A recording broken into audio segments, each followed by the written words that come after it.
Okay, we are recording.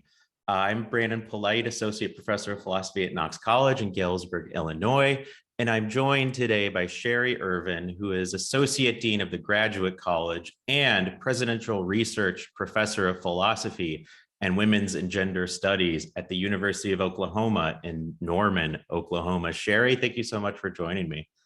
Thanks for inviting me. All right, cool. So this interview is part of a mini series that I'm doing on Taylor Swift re-recording her back catalog and thinking through the philosophical significance and implications of her doing so. And the reason I want to talk to you is that you've done a good deal of work recently on appropriation art. You've done work in the past on forgeries, and there's some contexts in which we could think of what Taylor Swift is doing as sort of presenting forgeries, right? Trying to pass off new works as if they're originals. And I want to get to that eventually. But first, I just want to talk about the relationship between copies and originals, because what she's doing essentially, or practically, is producing copies of her original tracks and of her original album. She's done it with Fearless, she's done it with Red, and she's going to do it with the other four albums that she recorded with Big Machine Records. So how should we understand the relationship between copies and original works of art? Well, sometimes a copy can be a new original work of art. So copying is something you do when you have an entity that's already there and you're trying to create something that bears a pretty close resemblance to it, sometimes a very close resemblance. And there are lots of copying projects that don't have to be forgeries, don't have to involve deception. In the visual arts, people often produce copies as part of studying a technique or something like that. And then appropriation artists sometimes produce copies as part of a new artistic or aesthetic statement. So there's an artist named Sherri Irvin, for example, who got a catalog of the works of the photographer Walker Evans, very, very famous Depression era photographer. And she actually took photographs of the reproductions of his work in the catalog. And then she presented the resulting works as her own works, but they were titled after Walker Evans. So she wasn't trying to deceive anybody. She was clearly attributing the images to him, but she was kind of raising questions about what is it to be an artist and what happens if I copy this thing but present it as my own work. So copying can be done in the service of a lot of different kinds of projects. So it's interesting to think about Taylor Swift's copies and what's the project that's happening here. Yeah, so forgeries play into this by being sometimes copies, although sometimes a forgery is an original work of art in the style of someone else. But if we think of those that are copies and are meant to sort of pass off as the original, how should we think of a forgery, right? It's, you know, the difference between an ordinary copy and a forgery of that sort is that the forgery is meant to deceive people, right? Whereas an ordinary copy is not necessarily made with that intention. So how should we think of forgeries then? Yeah, and in fact, something can be a forgery by virtue of the intention of its making or by virtue of a subsequent intention of somebody who's passing it off. So a copy innocently produced somebody else can come along and convert it into a forgery by passing it off with a deceptive intention. And so it does seem that there has to be some kind of intention to deceive there. It can emerge at different points in the process, though. And if we think about Taylor Swift's works, there's a sense in which it's very clear, she's labeling them Taylor's version very clearly. And you see that on all the streaming platforms. But at the same time, since part of the intention is, oh, well, these can be licensed for movies and things instead of the old ones, there are going to be contexts where there's some confusion about which version is present. And so calling it a forgery doesn't seem quite right. And I guess it would be credited as Taylor's version for anybody who watches that part of the credits. But certainly there is an intention to substitute it in a way that will not always be transparent to the audience. So. And is that troubling in some ways, right? Because it is made I think you're absolutely right, made with that intention that most listeners, especially casual listeners, aren't going to pick up on the fact that, oh, there are slight like vocal nuances that are different from the original. So this is clearly the new version. If it shows up in a movie or TV show or something. And is it troubling then in any way, right? In the way that a forgery is meant to trick people and, earn money that it really doesn't merit or something of that sort. Is it in any way troubling if, a Taylor Swift song is to show up in a movie and it's the new version and everyone thinks it's the original until the credits roll? And they're like, wait a second, that Swift got me again or something. There's a kind of an interesting tension here, because the closer the new version is to the original, the more likely it is to stand in. The more distance there is, the more likely people are to notice from that get-go that there's something different going on.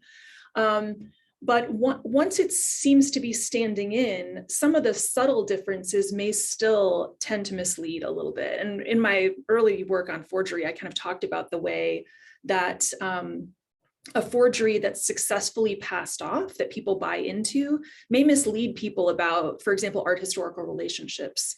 So what was Taylor Swift's production really like when she was 18 and originally recorded Fearless?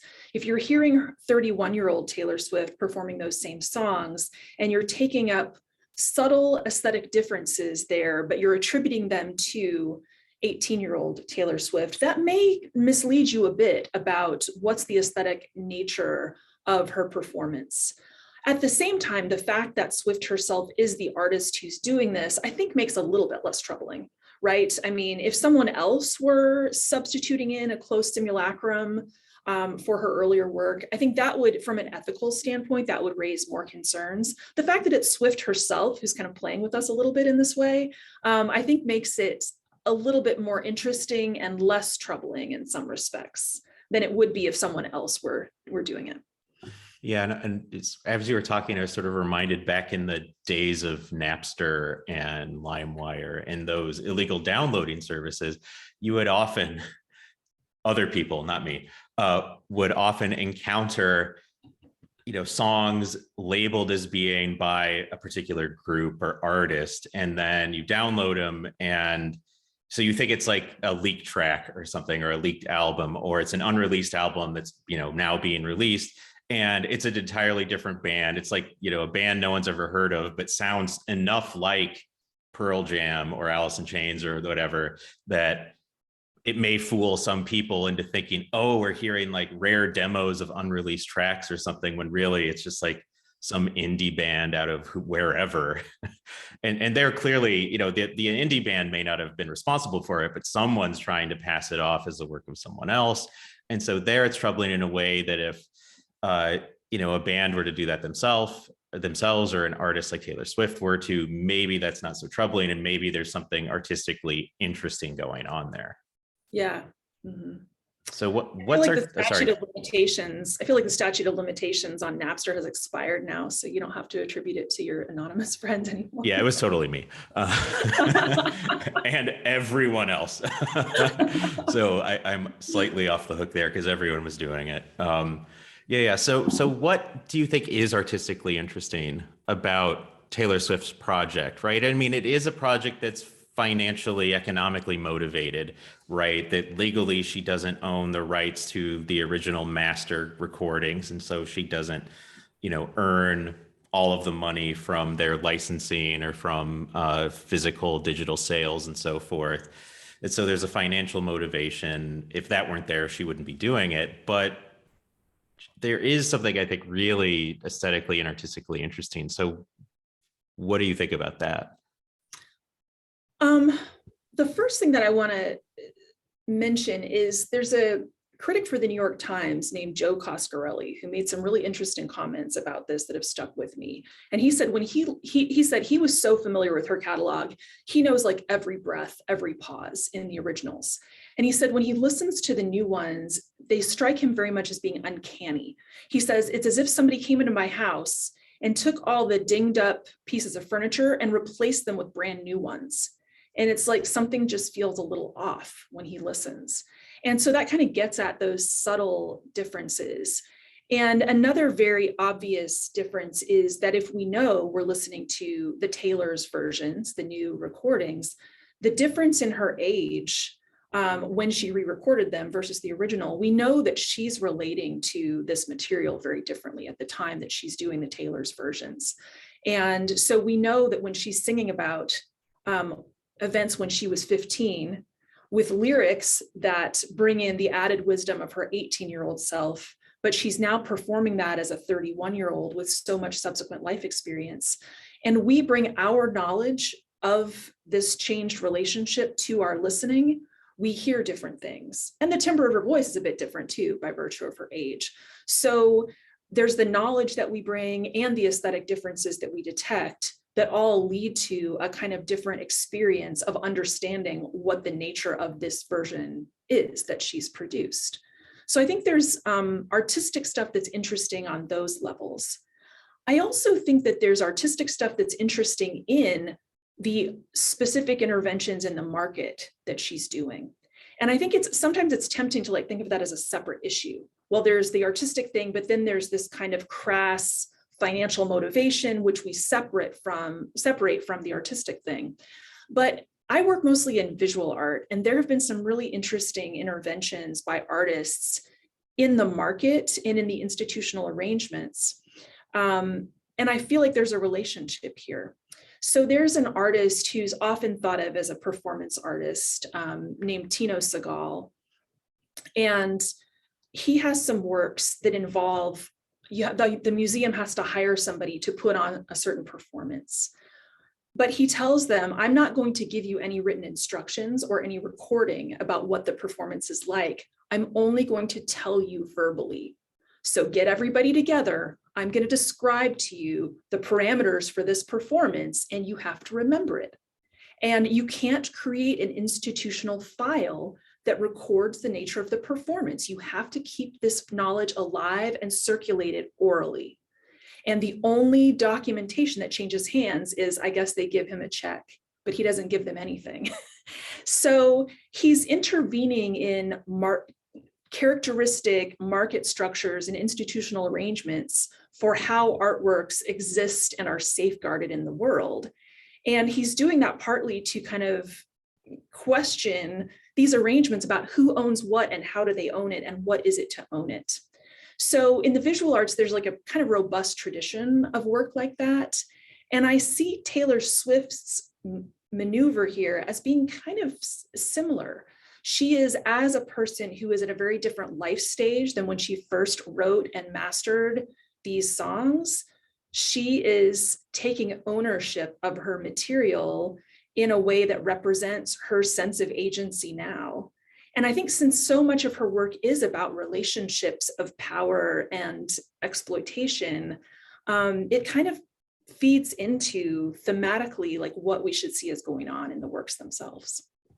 Yeah, so you think then that how we interpret the new versions, even though they sound really, really, really similar, and even if maybe they sounded exactly the same, such that we would be unable to distinguish between the two, that the knowledge and awareness of the history of the re-recordings, why they've been re-recorded, that affects how we, they would be two distinct objects, even though they are formally indistinguishable or something of that sort.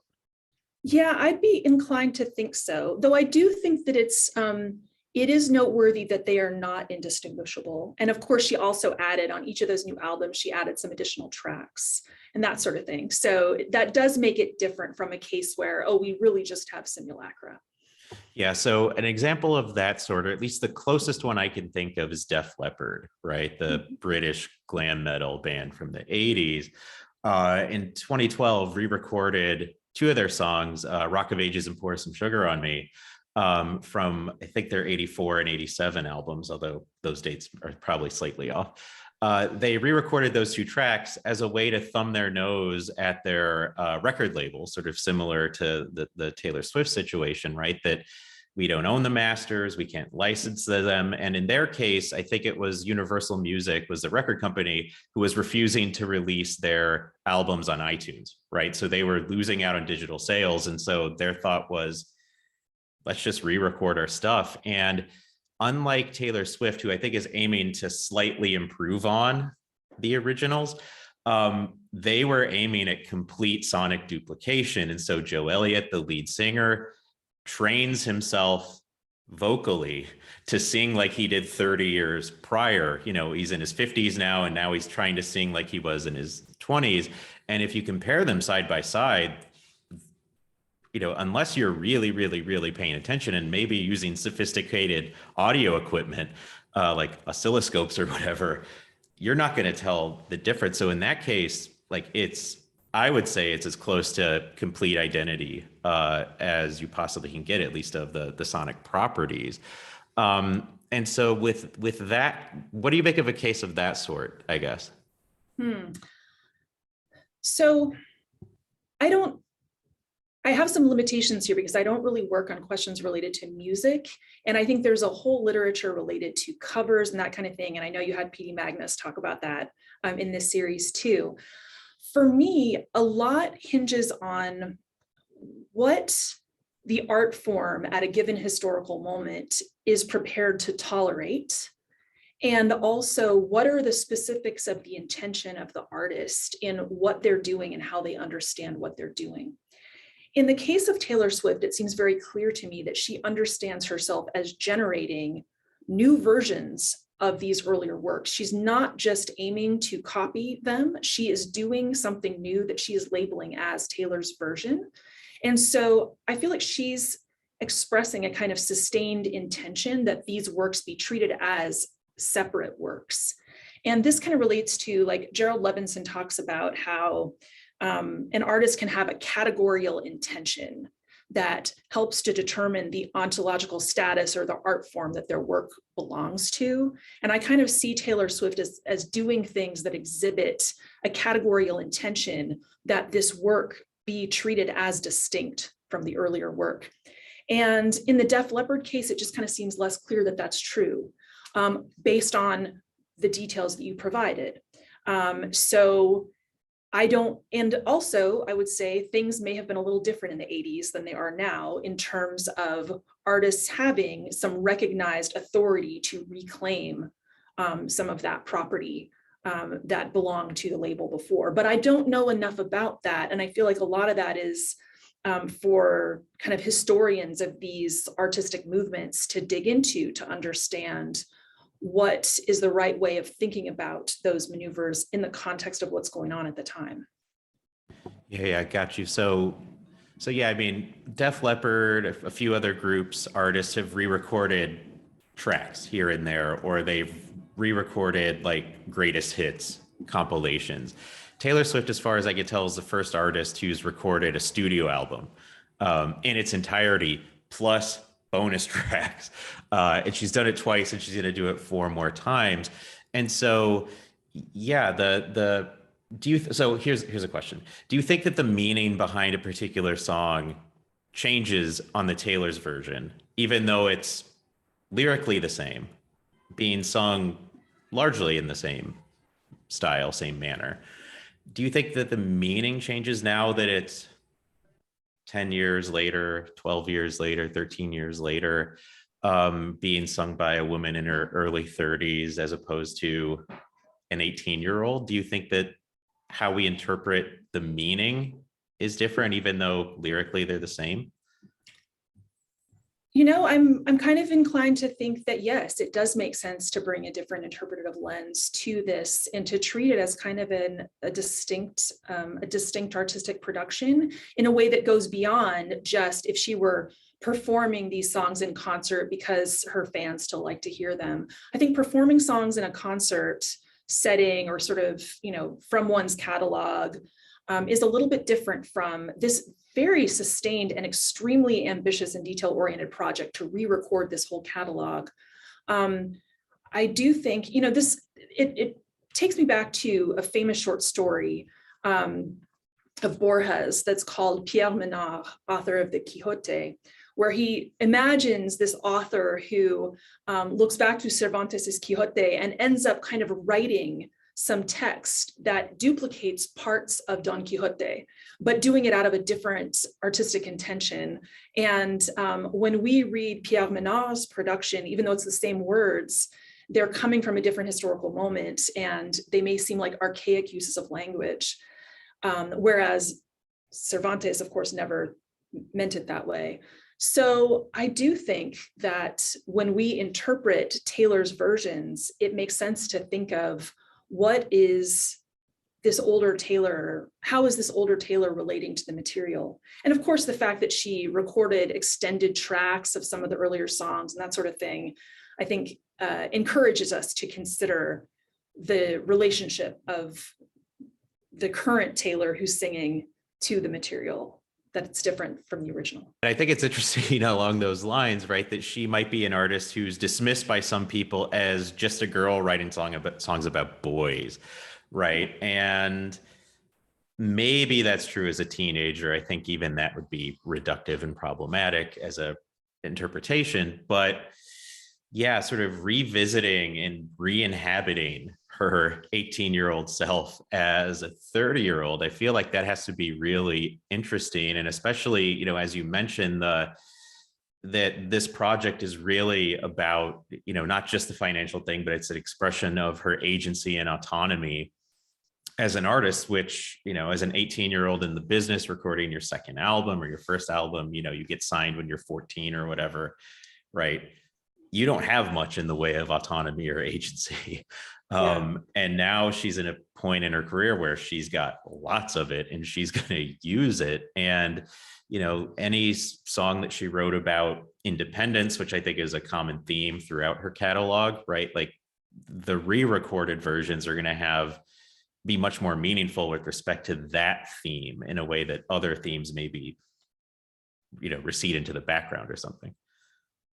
Yeah, I definitely agree with that. And that's something, as I was listening, because I'm not somebody who had vast familiarity with her catalog before I started preparing to talk to you about it. Yeah, that definitely stood out to me immediately. The way in which those themes of independence and longing that she was singing about as a young woman, you know, there's a very different light that's shed on that when you're looking back on that stage of your life from a number of years later. Yeah. What else do you find of interest in what Taylor Swift is doing here with the re-recording project? Philosophically of interest, I guess. So I think it's very interesting to consider the degree of the artist's authority to determine the status of their aesthetic production. And music is interesting because there's this legal structure that surrounds different pieces, right? So the reason that she can do this project is that she had lost the title to those original masters, but she still has the title to the songs themselves and so forth. So there are different property rights that mitigate in different directions. And I've heard people kind of disdain her choice to do this as though she is wronging the owners of the original masters. But at the same time, given that the legal structure exists that permits her to do this, I feel that their initial investment has to take into account that there's this kind of risk. But what does the artist do that signals, I'm producing something that I now understand and invite you to understand as a distinct work from that original work? The comprehensiveness of this project of re-recording her early catalog, the labeling of them as Taylor's version, the uptake from her audience, of going to lengths to make sure that they're not accidentally streaming the original versions on Spotify, like how they've got whole websites and things devoted to like, how do you hide the original versions? So there are lots of interesting things happening. The fact that the new album Fearless debuted at #1 and that music critics are listening to it as a distinct aesthetic product.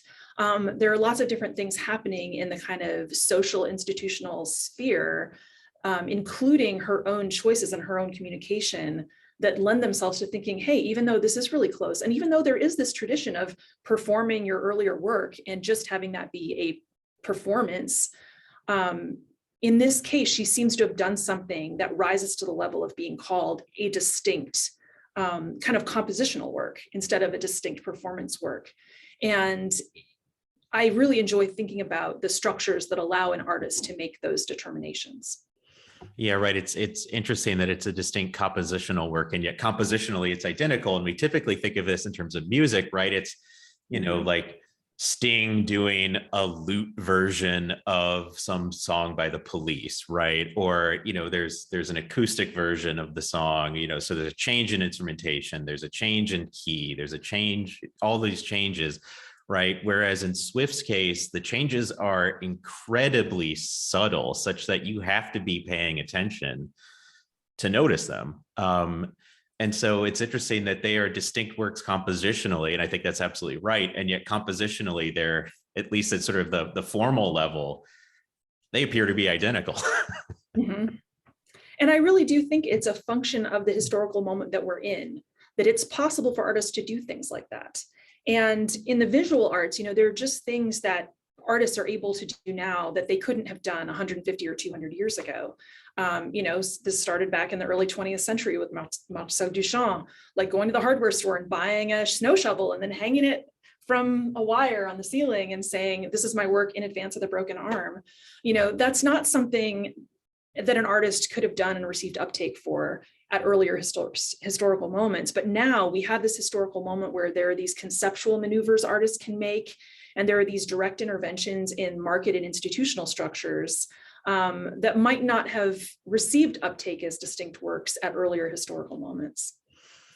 Yeah, sort of, like Andy Warhol's Brillo boxes, right? That I'm going to take something and just duplicate it as close as I can. And then there's an audience that's willing to accept that, thanks to Duchamp, thanks to, Dadaists and other artists. And then, so we've got, 40 plus years later, 50 years later, Taylor Swift doing something similar, but with her own work of art. It'd be similar to Warhol reproducing one of his earlier works later in his career, which I think he did actually. That seems like a Warhol thing to do. So it's really interesting that there's all these connections to other forms of art, and this is, at least in terms of the technology, that this would have been really hard to pull off 20 years ago. Right? I mean, Auto-Tune would have been available then, Pro Tools would have been available then, but they wouldn't have been as sophisticated. And so, in the 60s, when artists would re-record an album or re-record a greatest hits compilation, which was relatively common when they would get signed to a new label, they just did the best they could, right? And there wasn't a super concern for sonic fidelity or duplication, right? This one's good enough. Mm-hmm. But now, with the tools available, you can make something that is indistinguishable and yet is a new work of art based on new actions. And as a result of that, despite the formal identity, have different meanings, right? That's really cool. Sherri, thank you so much for joining me. This is a really fun conversation. Yeah, it was. Thanks so much for having me. Awesome.